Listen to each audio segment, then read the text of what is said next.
The first wave of 2025 Social Security payments drops on January 10th, and if you're one of millions waiting for that deposit, what you're about to discover could change everything you thought you knew about this month's check. The Social Security Administration just processed one of the most significant payment updates in recent history, and the numbers tell a story that Washington hasn't been shouting from the rooftops. We're talking about a cost of living adjustment that's reshaping retirement income across America right now, yet thousands of beneficiaries are still in the dark about whether they qualify for the maximum increase. The payment schedule isn't random. It's calculated based on specific birth dates and benefit types, which means some folks are seeing their money days or even weeks before others. But here's what really matters. The difference between understanding this system and just hoping your check arrives could mean catching payment errors before they cost you hundreds of dollars. The truth is, the Social Security Administration processes over 70 million payments monthly, and timing matters more than most people realize. Let me break down exactly what's happening with the January 10th payment and why this particular date matters so much to your financial planning. The Social Security Administration operates on a payment calendar that most people don't fully understand, and that lack of knowledge can create unnecessary stress when you're depending on that money to cover your monthly expenses. The January 10th payment isn't going to everyone who receives Social Security benefits. It's specifically designated for individuals whose birth dates fall between the 1st and 10th day of any month. This means if you were born on January 3rd, March 8th, or October 5th, for example, your payment is scheduled to hit your account on this specific date. The system was designed this way back in 1997 when the Social Security Administration restructured its payment schedule to spread out the distribution load and make the process more manageable for financial institutions across the country. Now let's talk about what makes this January payment so different from what you received last year. The cost of living adjustment for 2025 came in at 2.5%, which represents a calculated response to inflation rates that have been affecting everything from your grocery bill to your utility costs. This percentage might sound modest compared to the 8.7% increase we saw in 2023, but what it means in actual dollars depends entirely on your current benefit amount. For someone receiving the average retirement benefit of around $1,927 per month in 2024, this translates to an additional $48 per month, which works out to roughly $576 more annually. But here's where it gets interesting. If you're receiving higher benefits because you waited until age 70 to claim, or because you had consistently high earnings throughout your working career, your dollar increase could be substantially larger. Someone receiving $3,000 monthly would see a $75 monthly boost, while those at the maximum benefit level could see increases exceeding $100 per month. The calculation behind these increases isn't pulled out of thin air or decided by politicians sitting in a room making arbitrary choices. The Social Security Administration uses something called the Consumer Price Index for urban wage earners and clerical workers, known in government circles as CPIW. This index tracks the prices of a specific basket of goods and services that represent typical spending patterns. The administration compares the average CPIW from the third quarter of the previous year to the third quarter of the current year, and that percentage difference becomes your cost of living adjustment. For 2025, the relevant period was July through September of 2024, compared to the same months in 2023. During that window, inflation had moderated significantly from the peaks we experienced in 2022 and early 2023, which is why the adjustment came in lower than what many beneficiaries had grown accustomed to receiving in recent years. What you need to understand about the January 10th payment is that it actually represents your benefits for the entire month of January. Social Security doesn't pay in advance like some people assume. You receive payment in the month for which the benefit is due.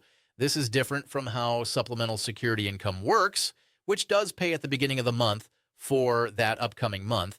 If you're receiving both Social Security retirement benefits and SSI, you'll notice your payments arrive on different schedules, and that's completely normal within the system. The important thing is knowing when to expect your money so you can plan accordingly and know when to contact the administration if something goes wrong. Speaking of things going wrong, let's address what happens if January 10th comes and goes without your payment showing up. The first thing you should do is absolutely nothing for 3 business days. The Social Security Administration and the Treasury Department both recommend waiting because sometimes there are processing delays between financial institutions that have nothing to do with your actual benefit status. Your payment might have left the federal system on time, but got held up somewhere in the banking chain between the government and your account. If 3 business days pass and you still don't see your deposit, that's when you need to take action. You can start by checking your My Social Security account online, which will show you the payment date and amount that was processed. If the system shows the payment was sent, but you haven't received it, the problem likely lies with your bank or the payment delivery method. The next step involves contacting your financial institution first before you call Social Security. Your bank can trace the payment using the information from your Social Security statement and determine whether the money arrived in their system but hasn't posted to your account yet. This happens more often than you'd think, especially around holidays or weekends when banking systems run on modified schedules. If your bank confirms they never received the payment, then you need to contact Social Security directly. The national customer service number is 1-800-7-2-1203, and you can call Monday through Friday between 8 a.m. and 7 p.m. local time. Be prepared for potentially long wait times, especially during the first week of the month when call volume spikes because millions of beneficiaries have questions about their payments. Now let's talk about the bigger picture of what this increase means for your household budget throughout 2025. That extra money from the cost of living adjustment is intended to help you maintain your purchasing power in the face of rising prices. But there's a complication that affects millions of beneficiaries. If you're enrolled in Medicare Part B, and most Social Security recipients are, your premium gets deducted directly from your benefit payment before you ever see the money. The standard Part B premium for 2025 increased to $185 per month, up from $174.70 in 2024. That's an increase of $30 monthly, which means a significant portion of your cost of living adjustment gets immediately consumed by higher health care costs before it reaches your checking account. For someone getting that average $48 monthly increase, seeing $10.30 disappear to Medicare premiums means your actual take-home increase is closer to $38 per month. This Medicare premium situation creates what some advocacy groups call the benefits squeeze, where your cost of living adjustment doesn't translate into meaningful increases in your actual spending power. The hold harmless provision in Social Security law prevents your net benefit from decreasing due to Medicare premium increases, but it doesn't prevent those premiums from eating up most or all of your cost of living adjustment. If you're subject to income-related monthly adjustment amounts because your modified adjusted gross income exceeded certain thresholds, you could be paying substantially more than the standard premium, which means even less of your increase makes it to your pocket. These income-related adjustments affect individuals earning above $103,000 and couples filing jointly earning above $206,000, and the additional premiums can range from an extra $70 per month up to several $100s depending on your income level. The payment schedule for the rest of January follows the same birth date pattern that determines the January 10th payment. If you were born between the 11th and 20th day of any month, your payment arrives on the 3rd Wednesday of January, which falls on the 15th this year.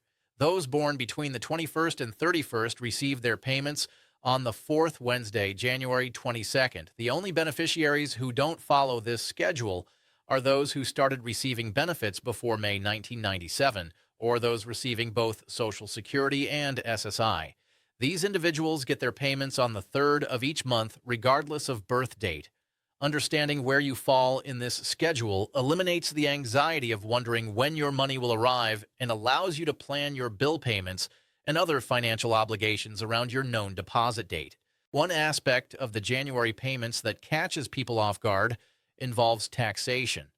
Many Social Security beneficiaries don't realize their benefits might be subject to federal income tax, and fewer still understand how the combination of their Social Security income and other income sources determines whether they owe taxes. The provisional income formula adds half of your Social Security benefits to all your other income, including tax-exempt interest, if that combined total exceeds $25,000 for individuals or $32,000 for married couples filing jointly. Up to 50% of your benefits become taxable. If your provisional income exceeds $34,000 for individuals or $44,000 for couples, up to 85% of your benefits can be taxed. These thresholds haven't been adjusted for inflation since they were established decades ago, which means more beneficiaries find themselves paying taxes on their Social Security income each year as cost of living adjustments push their benefits higher while the taxation thresholds remain frozen. The big increase report that has everyone talking includes more than just the 2.5% cost of living adjustment.